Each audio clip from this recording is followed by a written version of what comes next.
Hello there. Nigel Farage has challenged the Prime Minister to a Brexit treaty head-to-head debate so that the people can decide for themselves if this treaty really is Brexit or just Brexit in name only.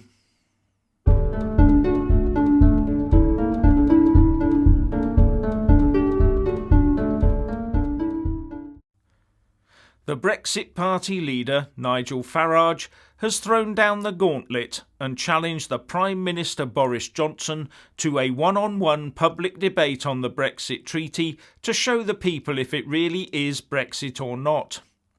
Speaking at a village hall in Little Mill near Pontypool in Wales, Farage said, "If you really believe that this is a great new deal, or as you said in the last couple of days, a fantastic deal, if you are really trying to tell the British public this gets Brexit done, let's have a civilised head-to-head debate on what this EU treaty means, and I'd be only too happy to stand with Boris to talk this through." But there are no signs that the Prime Minister is up for this particular challenge. And there are also no indications that there has been much of an attempt by the government to address the issues that the Brexit Party leader has identified in the treaty by laying out why Farage is wrong. There is also absolutely no sign that the Tories are listening to the offers made by Nigel Farage to come to some sort of electoral pact in the upcoming general election.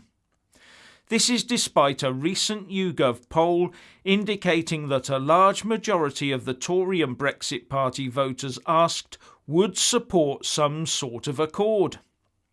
On the Tory side, 70% said they would support a pact, compared to 8% who said they wouldn't. And amongst the Brexit Party voters, 81% said they would like to see a pact, compared to just 6% who wouldn't. And where the Brexit Party stood aside for the Tories, 72% of those who would have voted for the Brexit Party would switch to the Tories. And where the Tories stood down, 61% of those that would have voted Tory would then vote for the Brexit Party. But I'm not sure that this sort of seat sharing is in the Tory DNA, nor that of the Labour Party either, come to that.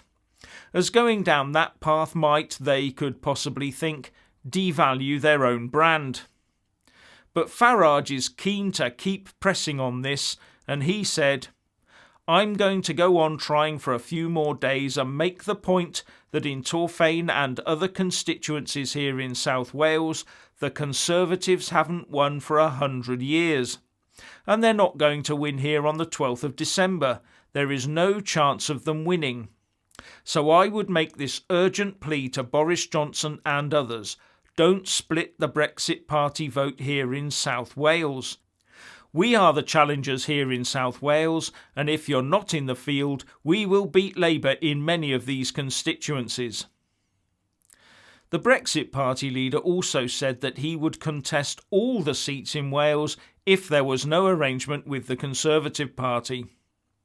Now, one of the criticisms of the Brexit Party has been that it has no manifesto, and some people have suggested that it would be hard for one to be produced, given the wide-ranging political backgrounds of some of its politicians. Just take Claire Fox compared to Anne Widdecombe, for example. But speaking on Radio Wales, Nigel Farage said that his party had a contract with the British people that was 95% complete and would be published soon. We await with interest. Now, YouGov has also done some intensive work on Westminster voting intentions across the regions of Great Britain, but not Northern Ireland, and compared it to the 2017 general election, and it looks like the Labour Party is being trashed. In every single region, support for both Labour and the Tories has fallen, but the Reds has plummeted. Just listen to this. In the North East, Labour is down 23%, from 55% to 32%.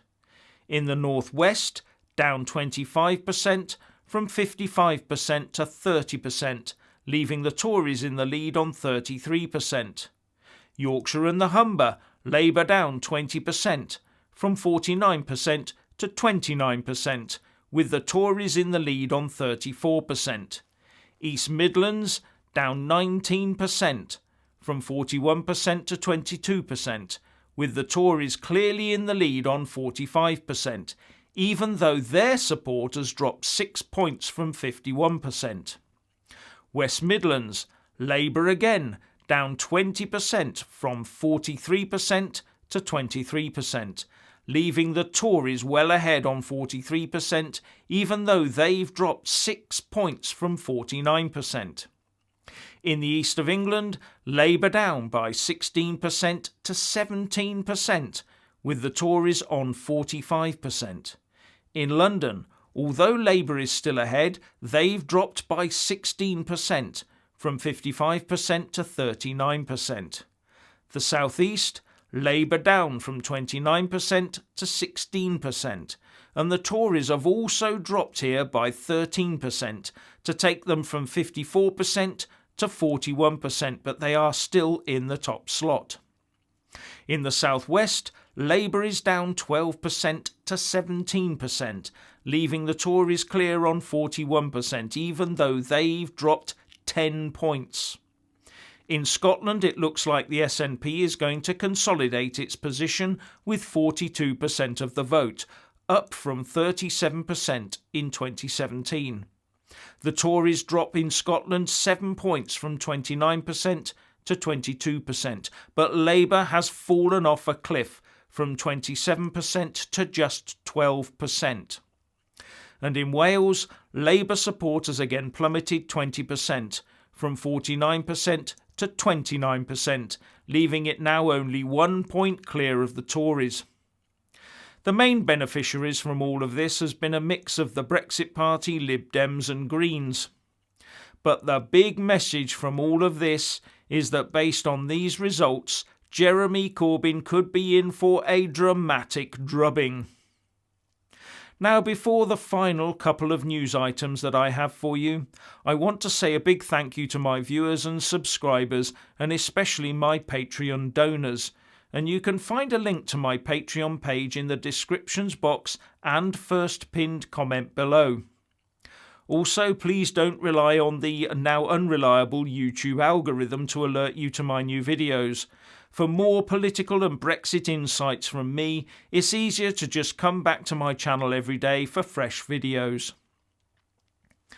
Now, there has been much talk recently about how fractious politics is getting these days, and as a result, politicians are now more at physical risk than ever before. And one of the problems for them can be the publication of their home address details.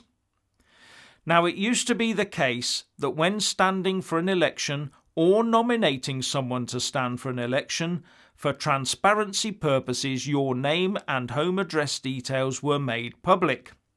That way people knew who you were and if you lived in the area, etc. But that requirement is now being gradually removed so that politicians can withhold their home address.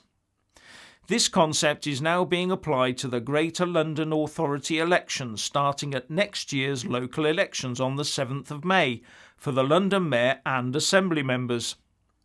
This means that candidates and their nominators may withhold their addresses on the public forms and just state which general area they live in. And their addresses will be declared on a separate form that only certain people can see or inspect. So bear that in mind the next time someone, like the current mayor, tells you that London is a fluffier, safer and more tolerant place than ever to live in. Finally, according to government figures just released, returning officers in England, Scotland and Wales have been allocated a maximum overall recoverable amount to spend on this upcoming general election of nearly £108 million. That's about £1.7 million per constituency. But it's not so much about this huge amount of money that's involved after only having spent a similar amount in 2017, which by the way doesn't involve all the office and other payoffs some outgoing MPs get, etc. No, it's not just about the money, it's the fact that despite the YouGov research I mentioned earlier, after the election is over, in many constituencies you will be left with exactly the same MP as you had last time. And if it's not the same MP, then it's likely to be the same old party, meaning in many cases the MP is essentially a clone of the last one. And if not red, it'll probably be blue. So the voter/taxpayer could pay millions of pounds for what is in effect no real change from the present. Now, people are talking about this election being the one where we somehow drain the swamp. But I would hazard a guess that 2/3 or even 3/4 or more will look precisely the same as they do now. Unless the electorate votes completely differently and bravely brings in new faces and, more importantly, new parties, then we'll continue to get the same old blue-on-red class war that the Tories and Labour so rely on for their monthly paychecks. Food for thought? Anyway, what do you think? Please share and comment, and thank you for watching.